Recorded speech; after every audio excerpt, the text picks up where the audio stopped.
Okay, so last time I introduced the concept of lecture number 19. Sorry? Date. Oh, I can tell you one nice thing. All the lectures up to 22nd have been uploaded now in video form, and all the notes up to last lecture 27th have been uploaded. All I've done today.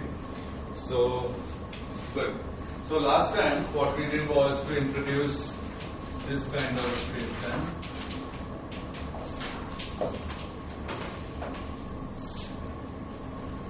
Times something which we call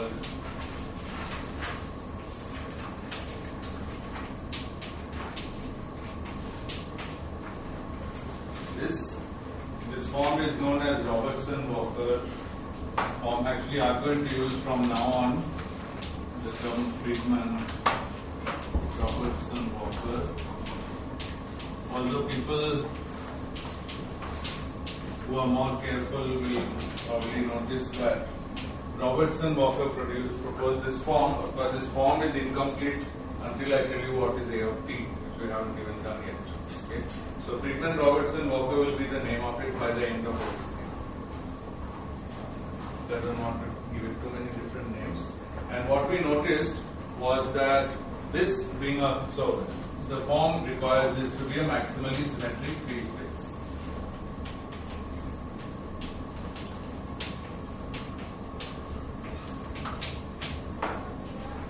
Actually, maybe I'll take a 5-minute digression, because the last time the question came up, what are the symmetries of the full space-time given the symmetries of the space? I put it on already. I think it's okay. Yeah. So just a small digression. Let's do it here. Some things about Killing vectors which I really should have told you. So basic observation about Killing vectors is that if a metric,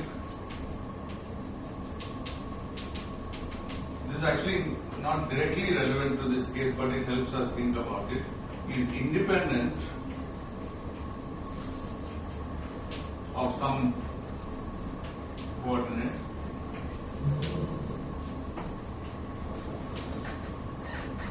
x, which can be any of t, x, y, and z, or theta, or phi, or rho, whatever coordinates that we are using, then d by dx will be a Killing vector.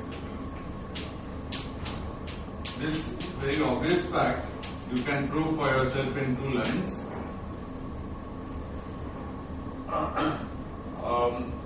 And it's obvious from so many points of view. What is d by dx? It's a translation along the x direction. Metric is independent of x, then obviously translation along x direction is a symmetry. Okay. So in components, for example, e.g., if x is really x, then it could be like 0, 1, 0, 0. That means it's 1 in the x direction and 0 in all the others. Okay. This is a general fact. You can easily prove it. Actually, in this case, if you try to prove it using d mu k nu plus d mu k mu equals 0, obviously you will get the answer right, but after more work, unnecessary work. Because what will happen is that in d mu k nu plus d mu k mu, you will have 2 non-trivial contributions. You may think that in this, the ordinary derivative part is 0 because it's a constant, but it's constant when it has upper component. When you lower this component, it won't be constant. So there will be an ordinary derivative on the k, symmetrized. Then there will be an affine connection term, and both actually cancel each other out. Okay. If you just compute the change of the metric, after all you want to show that this is 0, which is same as saying change of the metric is 0. If you just compute that, you will see very easily that with a constant vector like this, if the metric is independent of that coordinate, then you have a Killing vector. So this is one little digression which I wanted to mention for you. Now think of it this way, that here is a 4-dimensional space-time, and this 3-dimensional space has some Killing vectors. Okay, we don't know what they are, but just as a rough way of thinking, let's imagine that this metric is independent of some direction, some coordinate, and that's why we have a killing vector. Okay. Then of course the full metric is still independent of that coordinate because these are the space coordinates and the only new dependence is A of t, which doesn't depend on space. So therefore the full metric will also have those killing vectors.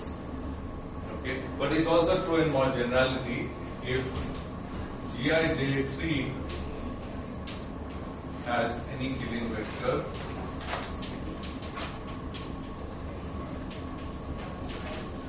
then the Bohr metric also has that killing vector.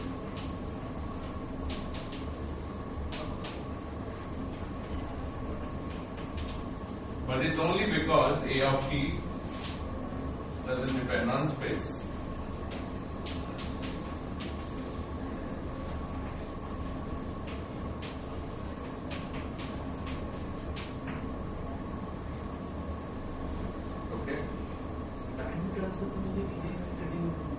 Yeah, now that, okay. So that actually doesn't mean anything because Gij is the 3 metric. It's a metric of 3 space, so it doesn't have time. So, yeah, if you say very technically, if you say that time translation was one of its killing vectors, then of course that would be spoiled because A of t is not translation invariant. But you can't really say that because it's a 3 metric and in fact it's already maximally symmetric. It has 6 killing vectors for our purpose and can't have any more.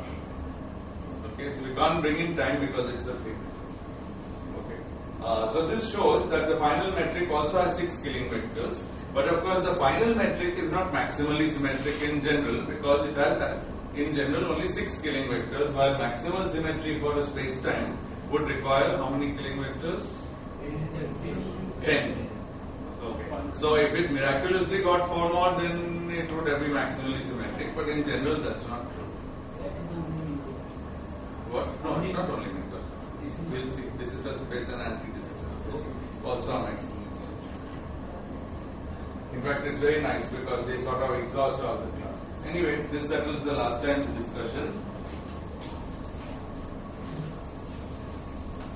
And it also tells us something interesting, which is that the space-time with 6 killing vectors that we are going to find, it might be possible to convert it into some other form by change of coordinates, which doesn't look like this anymore. In that case, we'll lose our maximally symmetric 3 space. Okay, but it will be the same space-time and it will obviously have the same number of killing vectors. The number of killing vectors does not depend on coordinates. Okay, but it's very possible that you would lose this description, and we'll actually see one example. We'll see one example in which this space is isomorphic to de Sitter space, but the usual way of describing it doesn't have this form. Okay, we'll come to that. Okay. So now what did we have left to do? Of course, as you remember, we discussed this space-time, we classified the possible GIJs, we found that there are 3 types, open, closed and flat. Okay. But we never said anything about A because we didn't yet try to solve Einstein's equation, so right away let's do that. But we had set up everything for Einstein's equation, so we had already found last time that RTT is 3 A double dot upon A and R rho rho equals R theta theta equals R phi phi equals this function A double dot plus 2A dot square plus 2K upon A square, where K is the parameter associated with this 3 space, which can be taken by scaling to be plus minus 1 or 0. Actually, it doesn't have to be taken any positive or negative. Okay, so this is the left side of Einstein equation. For the right side, we had that T mu nu was equal to minus rho P P P. Okay, reflecting the isotropy, and this if we make the combination T mu nu minus a half delta mu nu times the trace of T, because that's the right side of Einstein equation for us, then that combination comes out to be minus half rho plus 3p and then half rho minus P half rho minus P.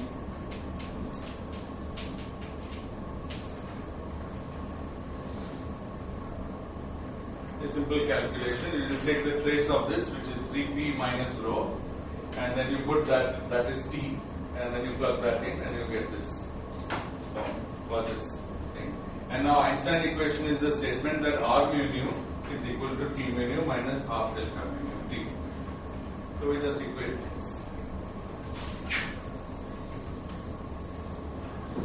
So the first equation would be for RTT, and it will say that, so Einstein equation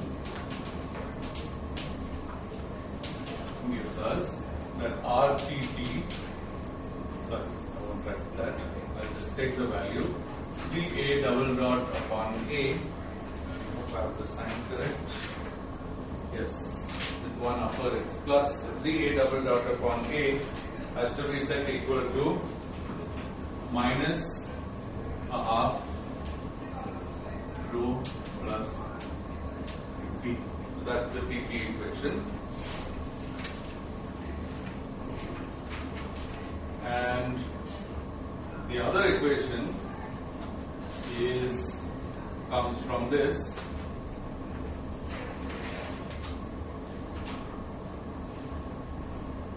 I forgot the 8 pi g. So it's 8 pi g into this. So that makes this factor minus 4 pi g rho plus P. Okay? That. And the other equation is setting any of these, R rho for example is this, we have to set it to 8 pi g into this, and since R is perfectly isotropic and so is T, there is only one such equation for all the three components. So we will get A double dot plus 2A dot squared plus 2K over A squared is equal to 4 pi g rho minus P. And that's the entire content of Einstein equations for the system. Yes, question?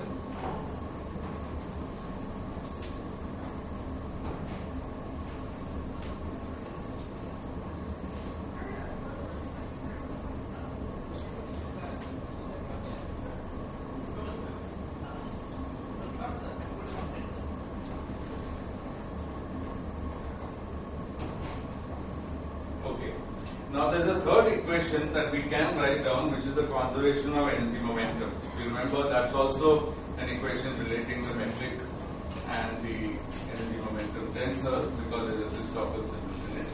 And we've used it, if you look in your notes once before, to help us get a first integral of these equations. So it's not a new equation, but it's guaranteed to be a first order equation, so it helps us. These are second order equations, as you can see. However, it turns out here it's not very hard to find the first integral. Yes? If we substitute A double dot from the first equation to this one, yes, then it's just a first order. That's correct. You just completed my sentence, which I'll complete now. As it turns out, in this case, it's easy to find the first integral because we can take a linear combination of these equations, which removes A double dot. So we don't need the conservation of stress energy. What we should keep in mind is that if we spend a lot of effort to write down that equation, it's not going to gain us a new equation. It's going to be a result of these equations. Okay? But sometimes it's useful to have that and one of these. Sometimes it's useful to keep both of these. In the Schwarzschild case, we found it very useful to keep that equation. Okay? But here we don't need it. So we won't write it. And instead of that, we'll just do what we said. Is it somewhat equivalent to solving it from something like momentum conservation and some constant of motion? That's right. Exactly. It's exactly the same fact that in classical mechanics, you get a first integral of the equation by invoking conservation of energy. And it's easier to use that because it immediately gives you first order equation. It's exactly the same. Okay. So combining these appropriately, we can find the following two equations. So first of all, we'll keep the first equation, A double dot, we'll divide by 3 and write it as minus 4 pi g over 3 rho plus 3p. So this is equation 1. But in equation 2, we'll remove a double dot by combining it with some combination of the first 1/3 of the first equation, and we'll find that a dot over a the whole square is equal to 8 pi g by 3 rho minus k upon a square. So what we do is, here we divide throughout by 2, okay? Then we take k upon a square on the other side. Then we remove, okay, maybe first we remove 1/3 of this equation from here, and then we divide everything by 2, and we get this. Anyway, you can certainly believe that this comes from there just by removing the a double dot over a term using the first equation. Okay? So these equations actually have a name. They are called the Friedmann equations together.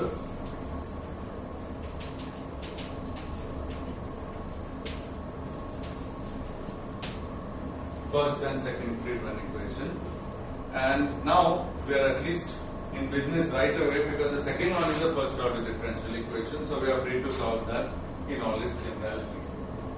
However, now we have to face a fact which we mentioned some time back. Okay. Before doing that, let me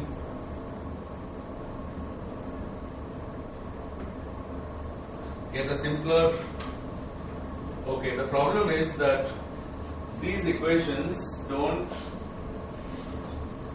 Okay, the basic problem is always that these equations do not determine rho and p. You will need one more equation, which is the equation of state, and then everything will be determined, rho, p and a, as functions of time. Okay. Now, one thing that people like to do, but I am not convinced that I need to do it.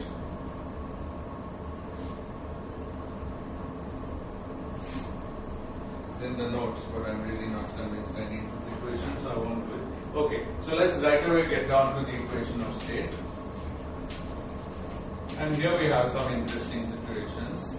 So the idea here is that we postulate, and I can't really give you the physical reasoning behind it, but it's certainly something nice to do just to simplify the equations and look for toy solutions, but turns out it's quite a realistic postulate, that rho is W times P, where W is a constant.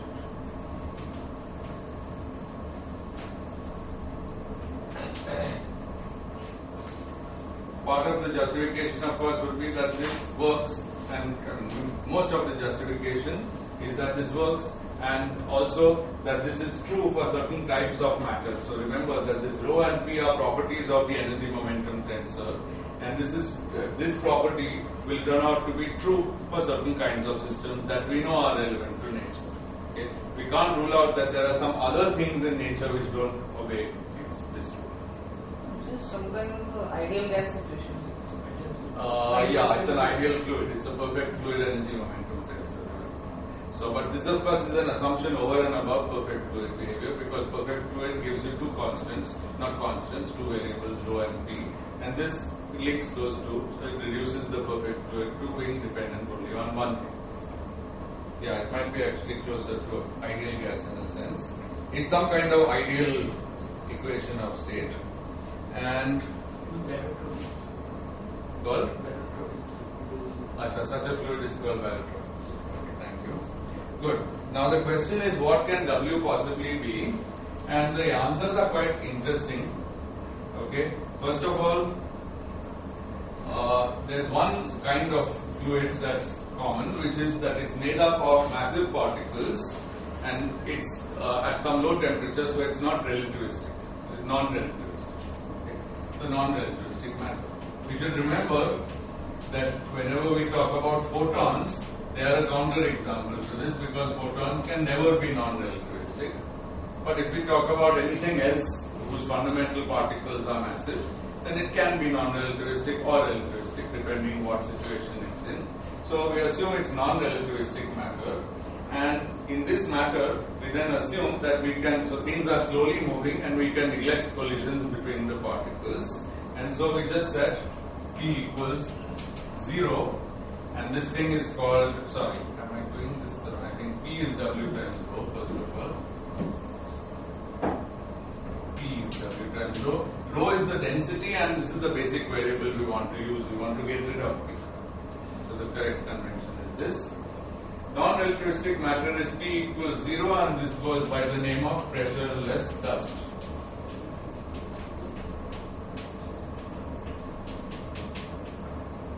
And of course this is the same as W being 0. So we can take that as a special case of this equation of state, where the constant W is just 0. Okay. Now, we can also consider radiation, which is photons. And here, we certainly can't assume that they are non-relativistic. So we don't have any justification to put P equals 0. But happily, there's something else we can do, because all photons in nature, regardless of what else they might do, are nothing but excitations of the electromagnetic field. And the electromagnetic field has an energy momentum tensor with a particularly nice property. So let's use that property. Let's notice that T mu nu of the electromagnetic field, I don't know if you've ever calculated it, I think I've written it once.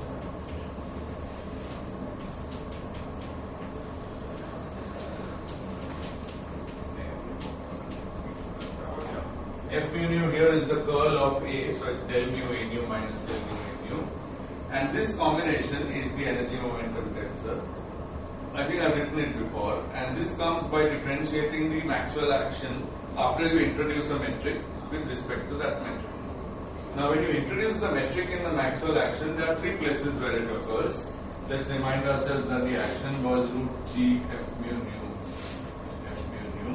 So there are two metrics required to raise these two indices because they start out lightning down. And the third place where the metric occurs is here. Okay. Now if you work out, if you differentiate this with the metric and factor out common factors, you get exactly this combination, and this 1/4 comes out automatically. Okay. You can think of it actually as half times 2 and half. This makes it clearer. The minus half G mu nu always comes by differentiating root G. It was also there in the Klein-Gordon case. But the plus 2 comes because there are two metrics which raise these two indices relative to these two indices.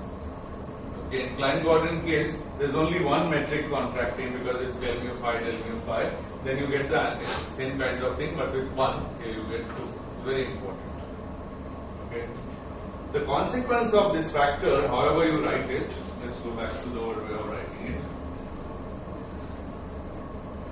is that precisely in 4 dimensions, the trace of the energy momentum tensor G mu nu T mu nu Em is equal to 0 because G mu nu contracts these F's. Here it traces G mu nu, which gives 4, cancels this 4, and so this is 0. So what we do for radiation is apply the same principle to the fluid made up of photons, but that fluid has an energy momentum tensor, if you remember, which has rho, dependence on rho and P. And in fact, we use this to require that T mu mu, which is the same as the trace, should be equal to 0. And it's the trace of the thing which we wrote earlier as minus rho P. So what's the trace of this is minus rho plus 3P. Okay, so we require it to be 0. In other words, from a property which is true of every quantum in radiation, we can extract the property that must be true of any fluid or any object made up entirely of radiation. We are not so lucky with matter because there are different types of matter. You can have massive matter made out of scalars or fermion fields, and each of them will have a different trace of the energy momentum tensor. So you can't impose any rule on this fluid energy momentum tensor. But since the trace is 0, term by term here, it's 0 in the average also. And so from this we conclude that, I don't know which equations I should rub out. It is not very well in terms of Blackboard technique. I need these equations later. Let me rub them out. I'll write them. Yes. Yes.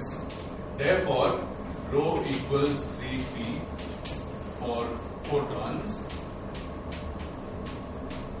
Therefore, W is equal to 1 by 3 for radiation. The property of tracelessness is true only in 4 dimensions. If we lived in 5 dimensions, then this would give me 5, and we'd have minus 5/4. Then it wouldn't be traceless, and this thing wouldn't go through. So it's a property of special to radiation and special to 4 dimensions. Okay. So we've calculated W actually. This is perhaps the only case. Well, this is a case where we had to wave our hands and say it was pressureless, or it could be taken pressureless. In the other cases, we can calculate it. For radiation, we've got the answer. So we've got 2 examples of the same equation of state, one with 0 for matter.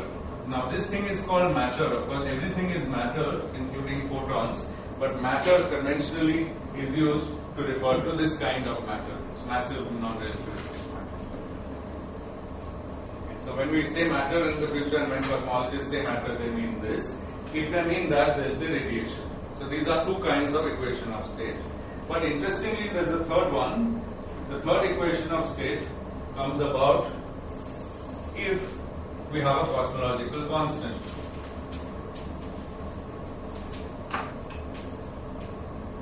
Now, cosmological constant is not a fluid. It's just a term in the Einstein equation which we add by hand. But it behaves as if it's a fluid whose energy momentum tensor is proportional to the metric itself. Because the cosmological term is lambda times g mu nu. Okay. Therefore, since g mu nu is in this form with 1 index up and 1 down, it's delta mu nu. So it's minus 1, 1, 1, 1. Okay. So that means that actually for this case, rho W is equal to minus 1. Because for minus terms, right? Sorry. I said that wrong. In this form, when the metric is written with 1 index up and down, then of course it's 1, 1, 1, 1, as I mentioned in the last lecture, and therefore rho has to be equal to minus p. So p mu is proportional to minus 1, 1, 1, 1, which implies P is minus rho, which implies that W is minus 1. Okay. Now, this kind of thing leads to endless confusion because people say, how can pressure be negative, how can density be negative? Neither pressure nor density is negative because this is not a fluid. It just happens to contribute in the equation as if it was a fluid. It doesn't have the physical properties of a fluid, but has the mathematical properties of a fluid if we allow rho to be negative, and we do it so that we can solve some equations. That's all. Okay? That's clear? Good. So let's summarize this as follows. This is one equation, and the other equation was 8 dot over 8 squared is equal to. How did you get the people to minus 5 and 4? Yeah, this one. 8 third by 0 minus k upon p. How did I get p equals minus rho?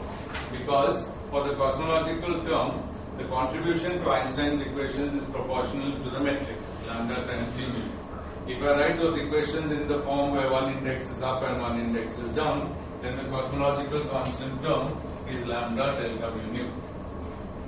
That means that it's proportional to the matrix delta mu nu, which is 1, 1, 1, 1. Okay. If we try to model it as a perfect fluid, then its contribution to those equations, which are based on a perfect fluid, is the same, except that we have to take rho and p to satisfy an equation of state which makes this thing proportional to the identity. Okay? And that we can do exactly by taking p equals minus rho and therefore w is minus 1. Again, this is a rigorous fact, it's not any assumption. It just follows from the nature of the cosmological term. Okay? Good. Very good. So let's now try to summarize these three results and then proceed.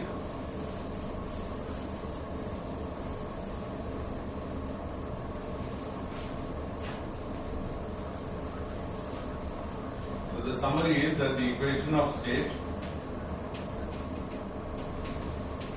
rho equals W from P equals W rho with case 1 pressureless dust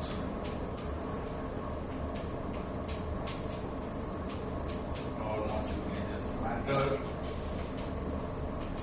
where W equals 1 by 3. Case 2 radiation, W equals 0. Case 2 radiation and W equals 1 by 3. And case 3, which is called either cosmological constant or simply vacuum. Vacuum here is being used in a different sense. Vacuum in the sense that it's Einstein equations in which there is no dust, there is no radiation, there is just a vacuum, but there is a cosmological constant or energy density in the vacuum. So what we are saying is contribution of the vacuum energy. Okay, well, that's what the cosmological constant really is. So this is W equals minus 1. And interestingly, there's a fourth case which we'll see in a moment. Okay, so with these, we are confident that we can eliminate P. Once we eliminate P, then this equation, there's two equations between rho and A, and we can find the dependence of rho on A. Okay. However, we do need to get some combination of these equations which will help us do that. The equation that I was trying to avoid writing, but actually it's very nice, so I will write it. So let me take the second equation, multiply it through by a squared, and then differentiate it. So take this equation, remove a squared from here, put it here and here, and then let's differentiate. So let's do that right here. So it's a dot squared. No, I don't want that here. A dot squared is equal to 8 pi g over 3 rho A squared minus K. Let me now differentiate this in time. So 2A dot A double dot is equal to 8 pi g by 3 rho 2A. Okay. Nice thing is now I finally got rid of K. I just differentiated it in time. So K drops out after writing it in this way. And if A is not constant, if A is constant, I can do these things separately. I don't need to do what I am doing now. If A is constant, then the left hand side of both these equations are 0 and it's over. So as long as A is not constant, then I can cancel out A dot from this equation. I can also cancel out 2 from this equation. Okay. And now I have an equation which says that what? I've made a mistake because I forgot a term. Plus, I forgot to differentiate rho. Rho dot A squared. So I've cancelled. Making a mess of things. Sorry. Excuse me. 2A dot A double dot 2A dot and rho dot A squared. Very good. This is the equation I actually want. Very good. Now, what I want to do is use the first equation to remove A double dot from here, and then I'll have a relation between rho and A, which is first order and doesn't involve the curvature K anymore. That's the key idea. This was necessary. So, from this, I substitute that A double dot, the 2A. Now from that equation, minus 4 pi g by 3 rho plus 3p. This is equal to 8 pi g by 3, 16 by 3 rho A dot plus 8 pi g by 3 rho dot square. And now I can cancel A from this equation. Should be A dot here. Quite right. But still can't cancel A from this equation. So why am I helping on cancelling A? Well, I did cancel A. I forgot an A somewhere. A double dot is all this times A. So A is here. I forgot that. Now I can cancel A finally. Yeah. Not only that, I can cancel all the 8 pi g's. So g drops out of this equation. And the equation finally becomes, okay, let's just take a look at it. It has A dot here, and it has rho and p.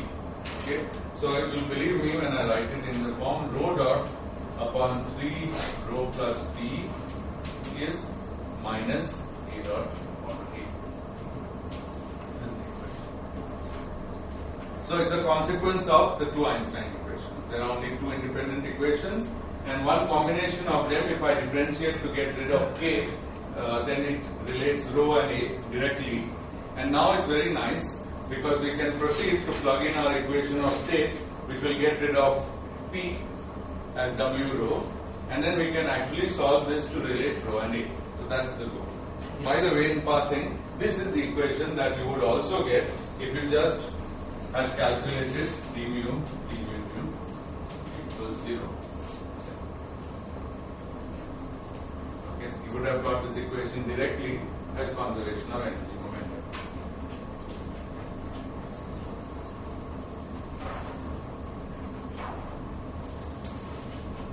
Which makes a certain amount of sense because the conservation equation is non-trivial basically in the time direction, because this is an evolving metric in time. And basically what it's saying is that the growth or change in time of rho is linked to the change in time of the scale factor. This one, right side is the change in time of the metric, left one depends in the time, comes from the time dependence of the energy momentum tensor. So it links some kind of generalized conservation. Good. Now putting in the equation of state,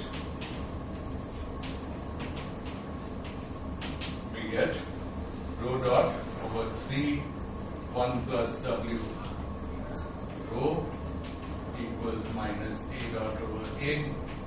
So now you can solve it, and it says that rho is like some constant A to the minus 3 1 plus W. This is a constant of integration, won't be very important. Okay, is that clear? What happens at W equal to minus 1? We'll come to it.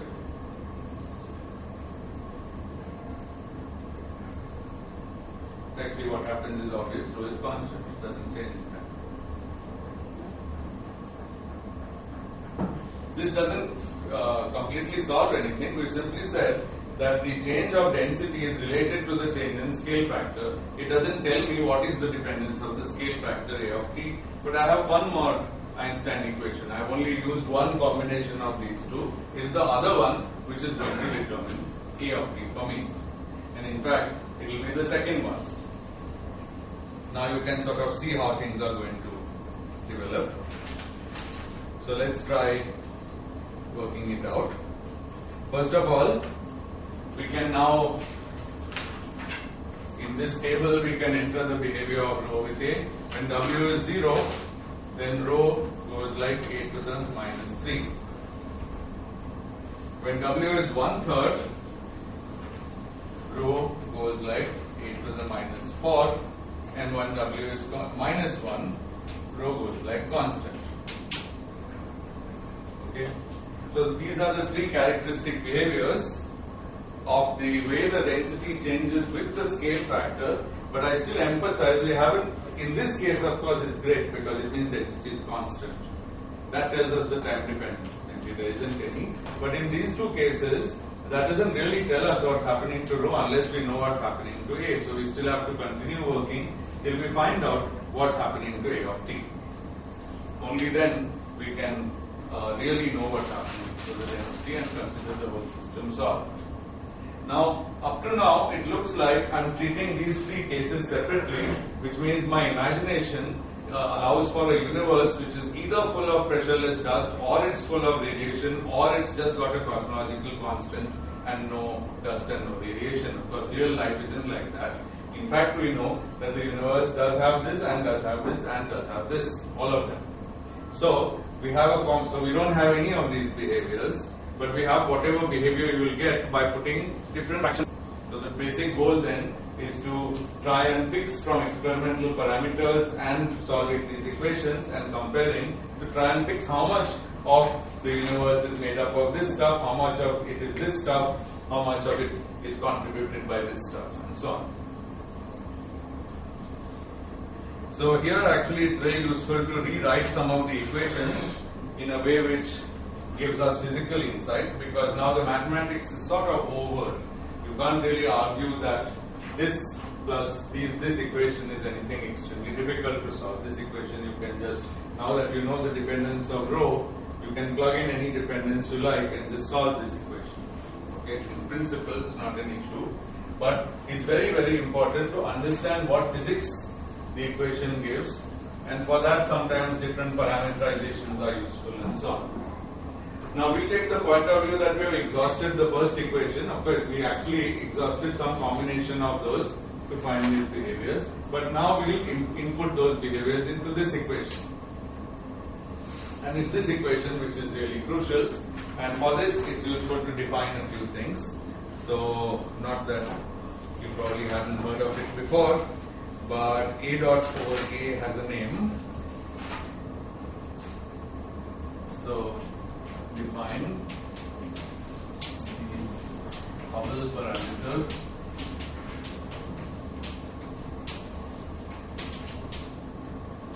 h of t is just A dot over A. The value h t equals today is called the Hubble constant. This is what we can measure. What was the time evolution of h of t in the past? We can measure by looking at things like the cosmic microwave background and so on. But this one is based on observations of galaxies receding from each other, and so this has a particular value which, according to my information, coming from no less an expert than Sean Carroll's textbook, is 70 plus or minus 10 kilometers per second per megaparsec. Expression for a megaparsec, MPC.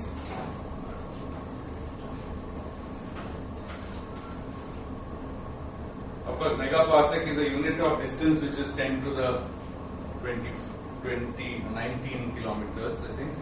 So the real unit of this is per second, because look at it, A dot over A. So it's like the differential expansion rate per second. The whole thing of the scale factor. And so you can convert that, and obviously you get a very small number like 10 to the minus 18 or 10 to the minus 17 per second. That's the observation. But of course very significant. Anyway, that's not going to affect this part of the discussion, so I'm just mentioning it. What is, however, very intelligent is to take this equation and rewrite it in a particular way by dividing out the Hubble parameter squared from both sides. And so we write this equation as 1 equals 8 pi g over 3 h of t squared times rho of t minus, so we're dividing this, so this term becomes k upon k dot. Oh, I think I've done something wrong.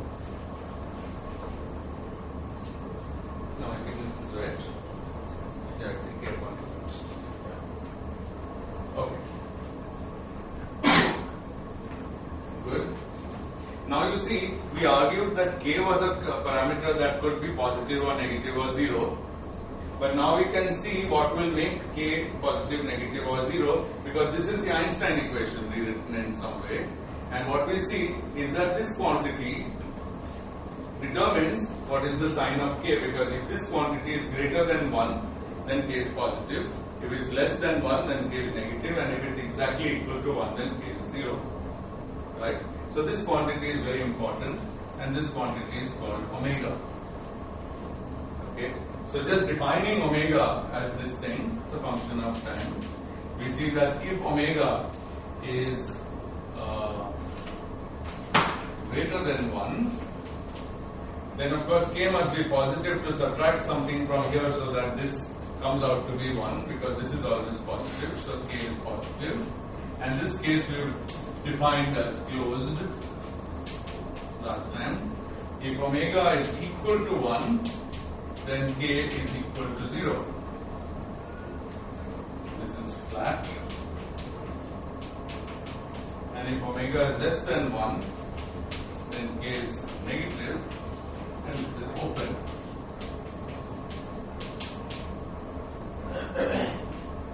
Okay. Omega depends on the scale factor and on rho, but now we know the dependence of rho on the scale factor, at least if we have one or other component of matter.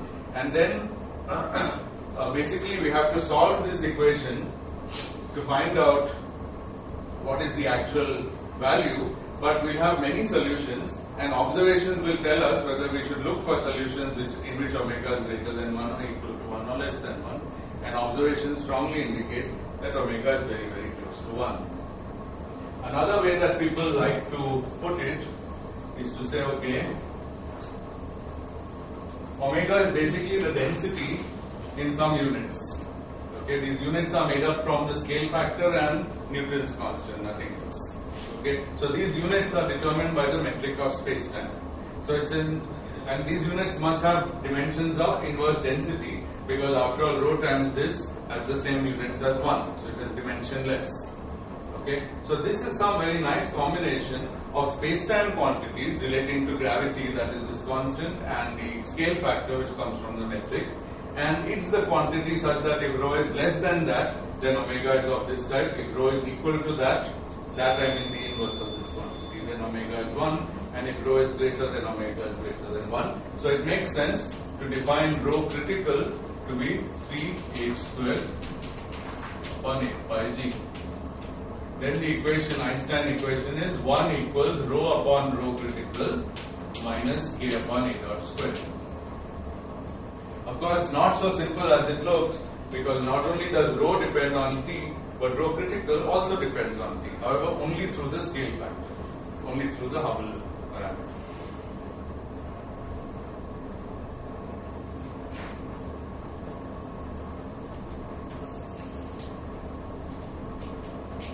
We haven't done anything very much, but we've rewritten the situation in some nice way. Now, there's another thing we can do, which is to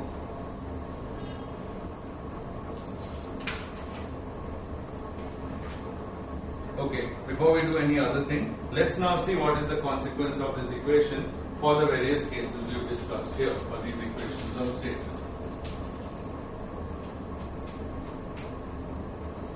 With these values of W.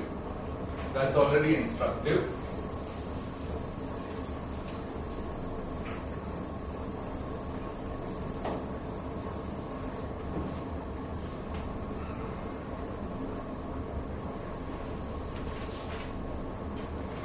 So supposing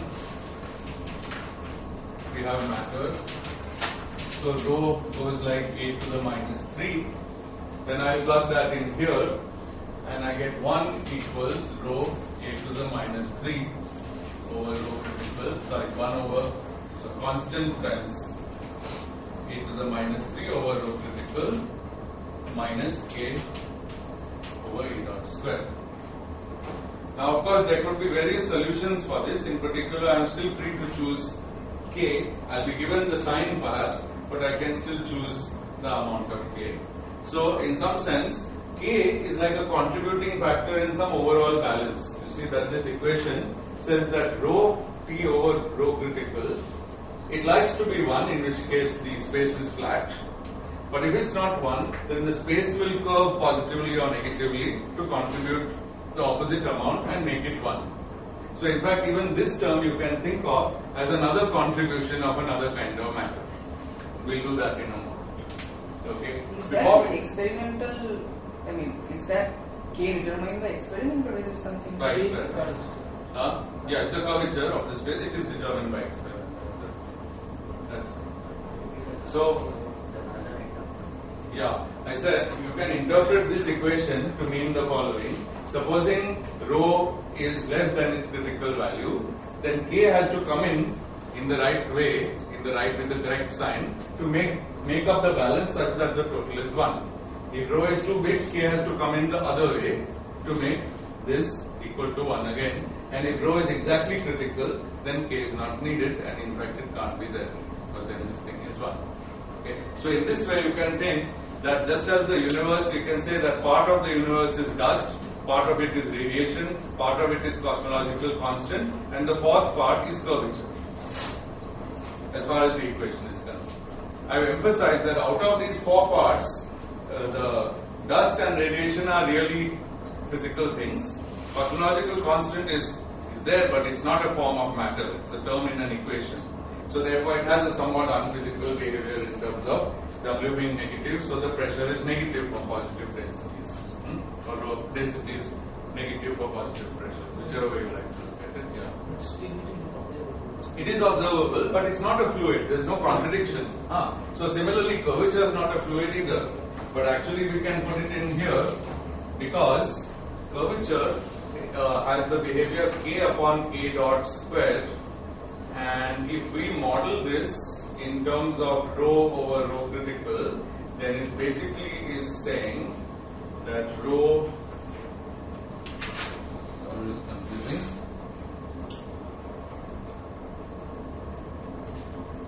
Yeah. So to understand curvature as the fourth kind of contribution, let's assume this term is 0. Okay, because you understood each of these, the W is the value that you put in to get a certain behavior of rho, and that is the behavior of rho if all the other kinds are absent.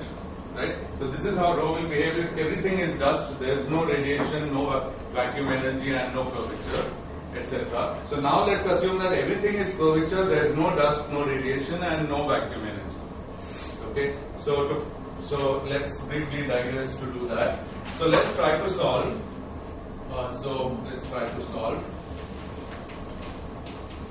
1 equals minus K upon A dot squared. Very simple. The solution is A dot is root minus K, or A is root minus K into T. A grows linearly with T. Okay. Now A grows linearly with T, and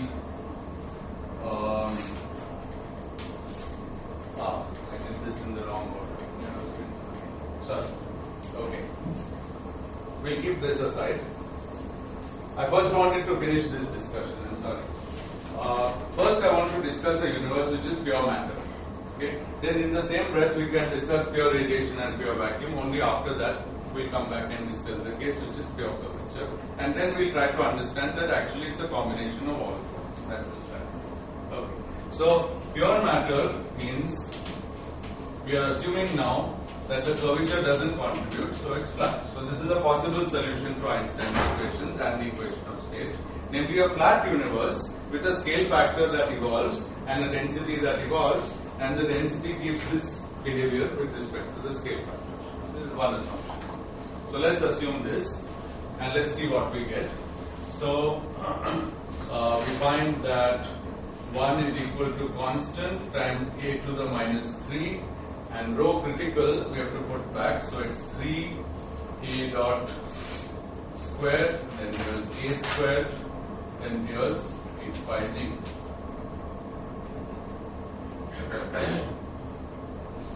Okay, so this whole thing is just A in, so it's just 1 upon 3a dot square a, and it's a constant.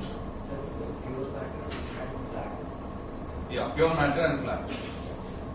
What's the physical idea of it? You have a universe filled with matter. The space is flat, but the universe is expanding. Conceptually, nothing wrong with it. We're just saying the space part is flat. It's actually the physical space has a metric a squared, the scale factor times that space. So it's that space which we are taking to be flat.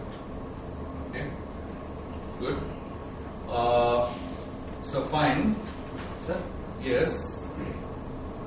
where we are writing these things that rho. Yeah. Can you just please wait for 1 minute?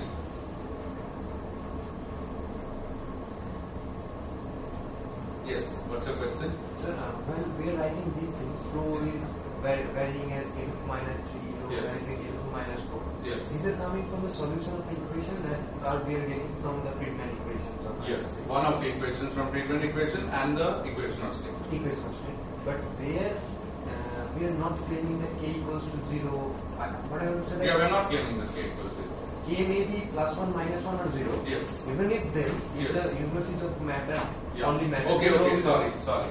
Okay, so I take that back. If k is 0, then this is so this form we got from an equation which doesn't depend on k. You're right. So this form, this behavior doesn't depend on k. However, I won't be able to find the time dependence of rho and a. I need to solve this equation Where we need that kind of. where the value of k is, right? Okay. So the idea here is that just for practice, we're going to solve the case where it's one or other of these kind, and then we'll come to the case where it's only curvature and there is no matter. That's also a possibility. Okay, so I've got this. I'm not worried about constants right now because I want to know the growth of A with time. So I can lump in C, 3, 8, pi, G all into some new constant, C prime if you like. Okay, so we have A dot squared A equals constant, and this should be solved by A goes like time to the something like minus 2 by 3. 2 by 3 plus 2 by 3. Good, you agree with that? Because then A dot goes like t to the minus 1/3, so A dot squared A is constant. Okay, is clear? We can repeat the same exercise as long as k equals 0 with the other two kinds. In fact, we can just keep W arbitrary and do the exercise. If we repeat with W arbitrary, then we get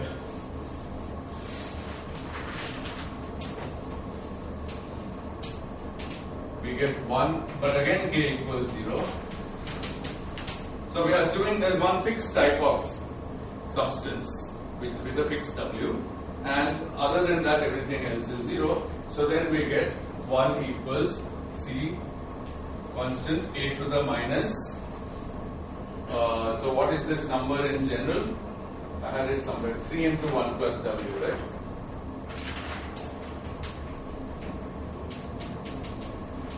So let's put that here, 3 into 1 plus W. And then downstairs, we have rho critical, which always gives me A dot square and here an A square. This is the generalization. I already did W equals 0. Now I'm doing the general case. So this tells me that A dot squared into A to the 1 plus 3W is constant.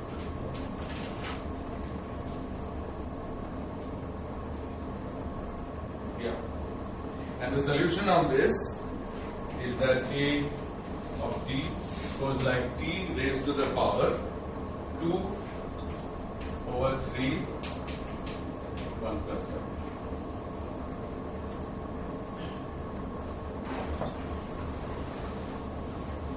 Okay. So at least for this takes care of W equals 0 and it also takes care of W equals 1/3. So you can just put that value in here and you find something like square root of t for photons. I think. Is that right? Yeah. So t to the 1/3 for t to the 2/3 for matter, and t to the 1/2 for photons. So sharply different. And W equals -1 looks a bit problematic here, but of course one shouldn't approach it from here at all. One should look at the original equation. Just put W equals -1. Then you have A upon A dot is constant. So what is that? Exponential. And in fact, A dot upon A is constant simply means that A dot upon A is for all time the Hubble constant. Well, by definition, it's the Hubble parameter. If it's constant, then it's H naught. So this just tells me that A of t goes like e to the H naught t.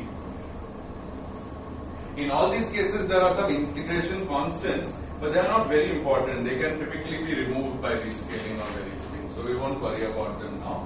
So what we learn is that A goes like a power law for W, sensible W's that in this case are greater than -1.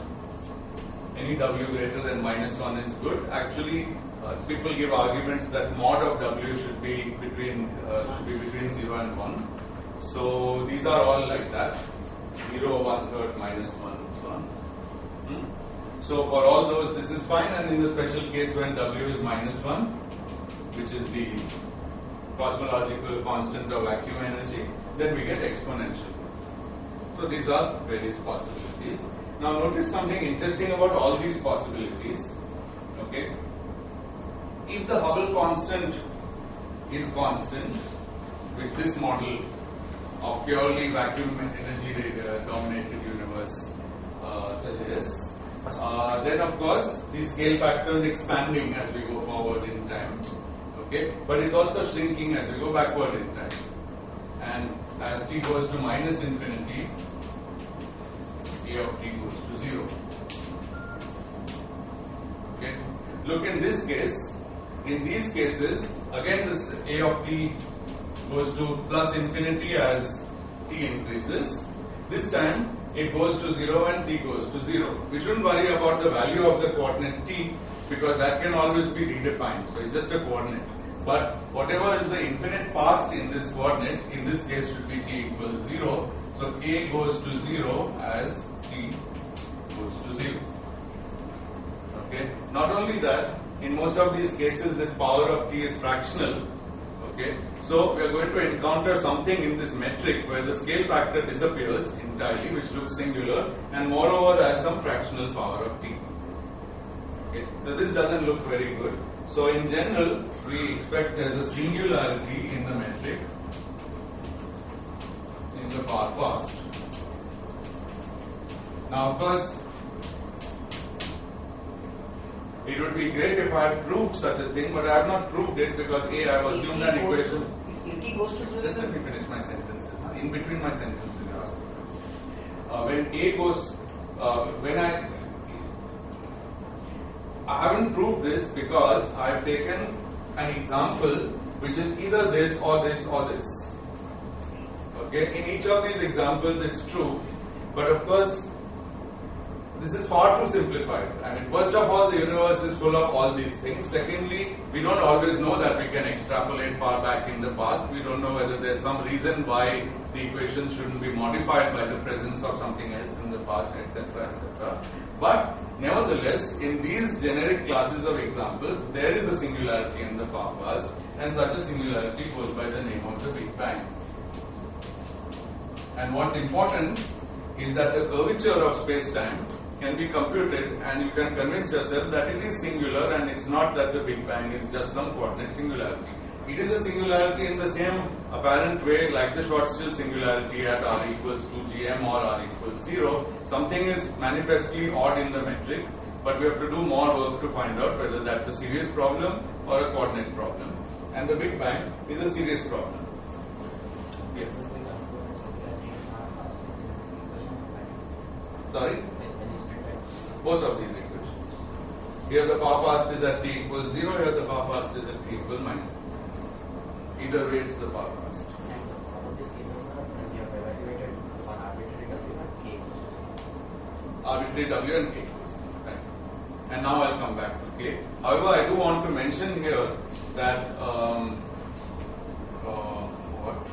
something which that reminded me of something.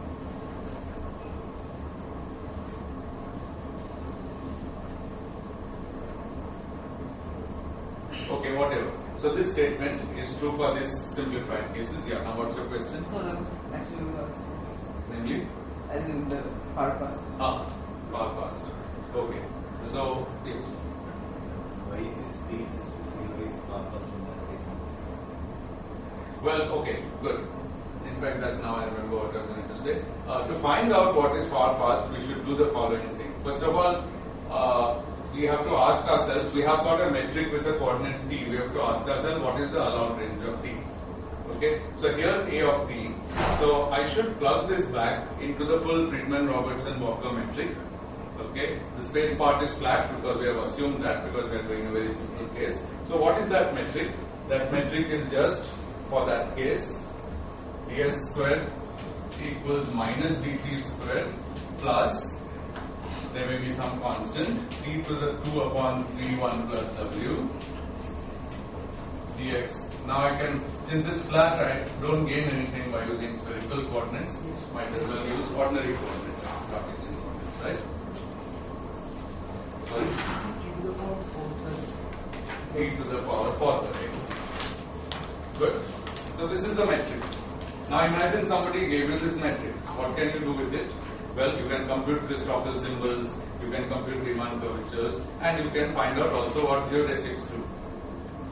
Okay. Now you have to follow the geodesic in the direction of negative t and see where it ends up or where it terminates. Okay. There can be all kind of unpleasant things. In fact, I need to spend some time in this course telling you about geodesic completeness, which I have slightly bypassed right now. But the basic point is that t cannot be valued less than 0 here. So it's always the metric tells you what are the allowed values of the coordinate, and it's not that we can decide the allowed values of the coordinate for ourselves. This metric says that whatever it is in these coordinates, it isn't going to make sense other than for t from 0 to infinity. So what you could ask is maybe in some other coordinates t equals 0 is not a singularity, and you can go through it to some time which is more negative than that, but which can't be described in these coordinates. Perfectly reasonable. That's what could happen in the short. That's what does happen in Schwarzschild solution with space. Unfortunately, that's not what happens. You could hope for it. That's why this is not a proof. This is only a proof that the coordinates become bad at t equals 0, but actually the space-time becomes bad at t equals 0. Okay, and we'll see this in various ways. Yeah, it's determined from the fact that this makes sense only for t between 0 and infinity. That's a different metric.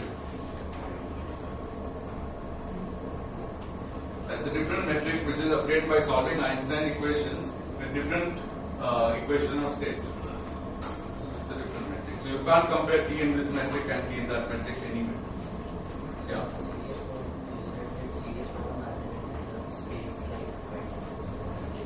Yes. Basically, we can see what is happening in a naive picture. Here is the space, okay? It may be flat, but for example, I could have compactified each of these on a fixed size of circle to make a toroidal space, just for my frame of thinking.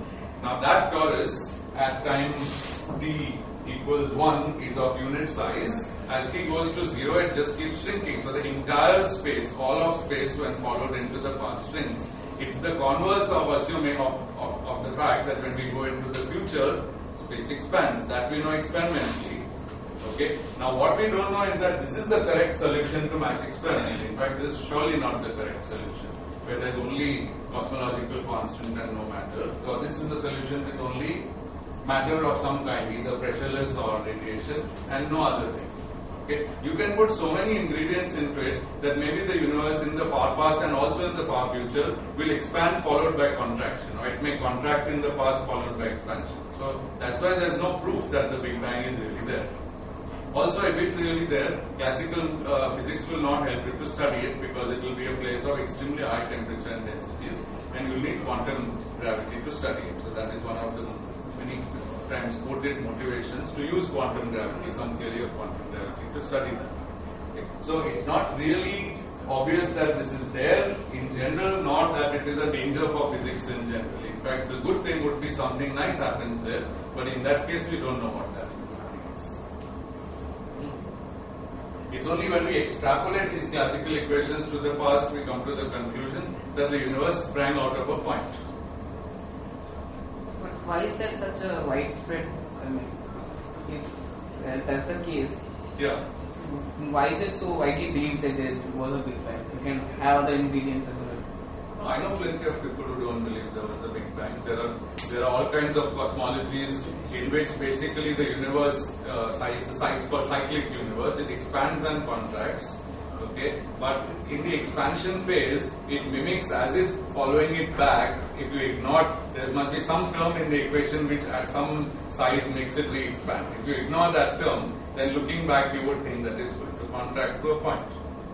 Okay, it's easy to fool you today by having some signal which when extrapolated goes to some unique point, it may do something else. Because we don't necessarily know all the laws operating at all scales and at all times. Okay, so that's why there is some degree of uncertainty. However, there is a serious job which is not being done in this course, but it's a serious job of a cosmologist. Take all these ingredients, put them together with experimental observations which say, okay, observations tell us that there is so much specialist dust and that there is so much radiation in the universe and that the balance might have changed with time. So rho of this and rho of this and rho of this are all quantities that may evolve in a coupled way. Okay. Then you have to find a fit to actual observations, and the fit suggests that the universe, at least the final whatever true metric of that we can fit to observations today, has the property of a Big Bang. That's what people believe. Now, cyclic universe or other options which avoid the Big Bang, you have to go through some contortions to get there. So then people might think those models are not so natural. Okay. Now the last thing, this actually is a sort of key. A of T is this. To doing the last thing which I want to enter here, which is supposing we have no dust, no radiation, and no vacuum energy.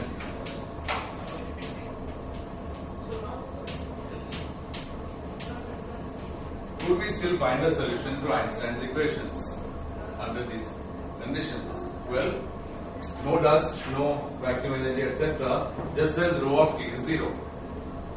So this term is 0. So we have the extreme situation where instead of this term which we have been concentrating on, we only have that term which we haven't concentrated on at all up to now. But it's perfectly possible that this can solve Einstein's equation. No problem. You may argue that this is truly a vacuum solution in the sense a solution in empty space, but it's a cosmological solution. So it doesn't obey the theorem we had some time back that the only spherically symmetric static solution is Schwarzschild solution. This is spherically symmetric to be sure, but it's not static. In fact, it's explicitly time dependent. So who knows, there could be a universe that's expanding without anything in it for some reason, but it's curved. The space is curved now, and that's contributing to Einstein equation. You see that clearly. If the space is curved, it will contribute to Einstein equation. And this can be 0 mathematically, and we can still get a solution. But what solution do we get? We get A dot equals root minus K. So we learn that K has to be negative. So in order for this curved space to help solving Einstein equation, you see, this assumption is that rho is 0, so that's very, very much under critical density, no density at all. So K has to be negative to compensate fully and make this term come out to be 1, which if we integrate we get this. And so we learn that A of T goes like T, so A is linear and time. Okay, now compare this with the equation of state, with this which comes from an equation of state, and let's try to find out W. It's like an effective W for curvature. That's what I had in mind. So comparing these two, we find it behaves like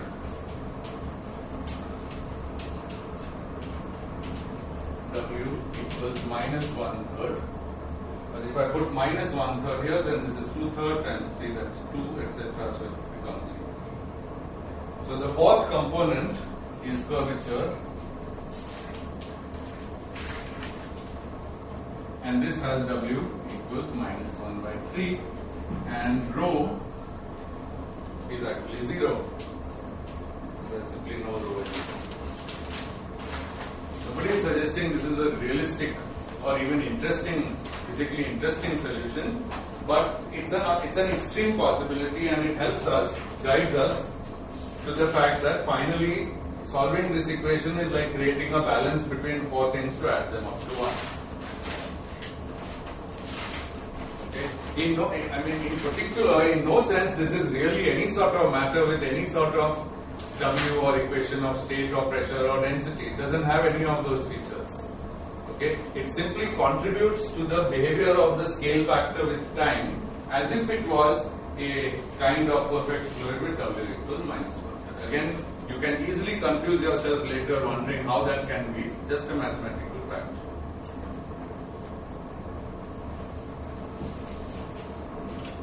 Okay.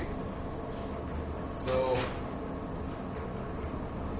from that point of view, you can also write this equation in a very nice way.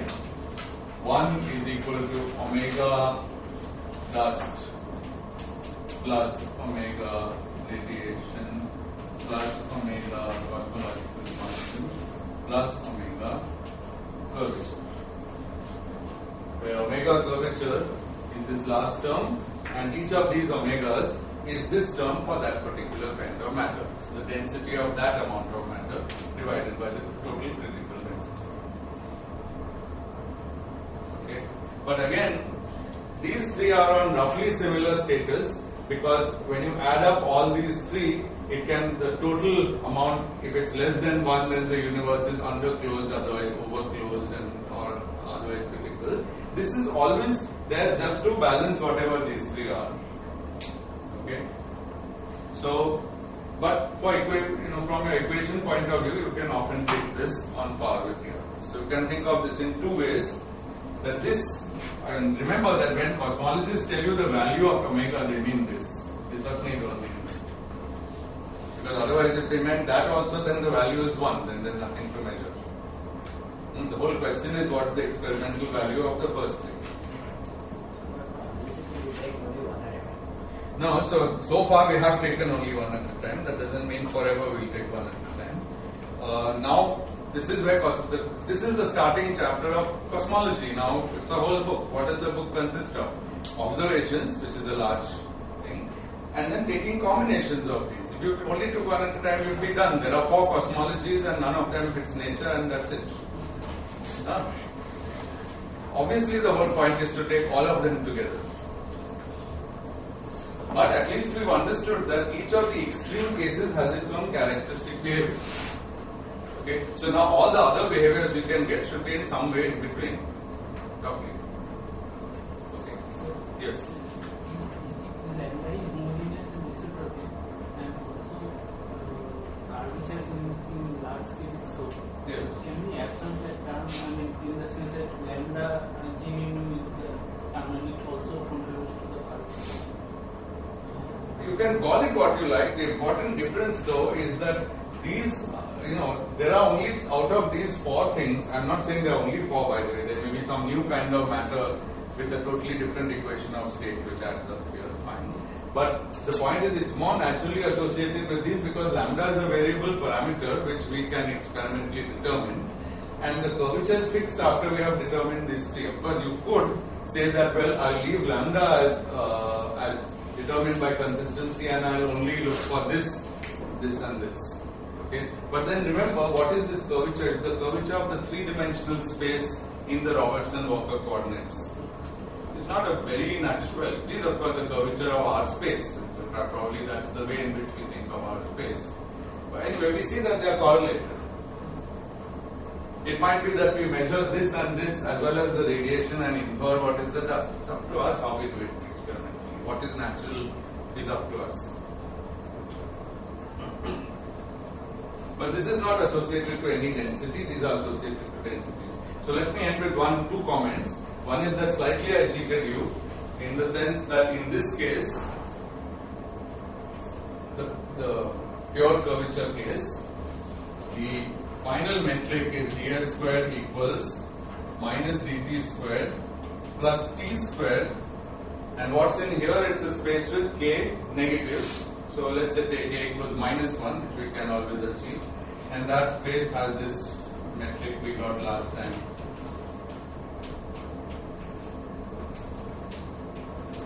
Right? I can write it this way. Maybe there's a constant here, but the basic point is that scale factor goes like t. This is pure curvature case. Okay. This has a name. This is called the Milnor universe. It has the interesting property that if you actually, now you see, we have calculated the Christoffel symbols for the most general Friedmann-Robertson-Walker. This is a special case where A is just t squared. You can plug it in. You calculate that and from there calculate r mu lambda rho. What you'll find is that r mu lambda rho is 0, and therefore this is actually Minkowski space in some coordinates which make it look like an expanding universe. One more lesson. If you remember, Rindler space had the same effect on us. It looked like a very unusual space with something shrinking and so on, and then finally we mapped it to one wedge of Minkowski space. This one, if with this result, of course there is no way out. This is a flat space everywhere. So even though I said we can support a solution to Einstein equations by pure curvature of the space, turns out we can't support any interesting solution. But it also turns out that this is not the full Minkowski spacetime, it's part of it. Okay. So Milnor universe is a nice study tool, but by itself, anyway, we weren't expecting much out of it. But we also have learned that once we finally find a metric, we better compute curvatures, otherwise we don't actually know if that metric is worth anything or not. A of t going like t looks very nice, perfectly good expanding, it has a big bang at t equals 0, but actually it doesn't have anything. Okay. Probably, I haven't done this, at least not recently, if you would work out which part of Minkowski space it occupies, t equals 0 would probably turn out to be a coordinate singularity, has to turn out to be a coordinate singularity in this case. Okay. And then there could be some wedge in which t equals 0 is some point t kind of thing. And then if you go to Minkowski coordinates, obviously there is no singularity. Okay. But that's not the case for the general power laws or for the exponential. In fact, we'll revisit this case, which is the exponential case, and show that that one is actually equivalent to de Sitter spacetime, which is quite interesting. Okay.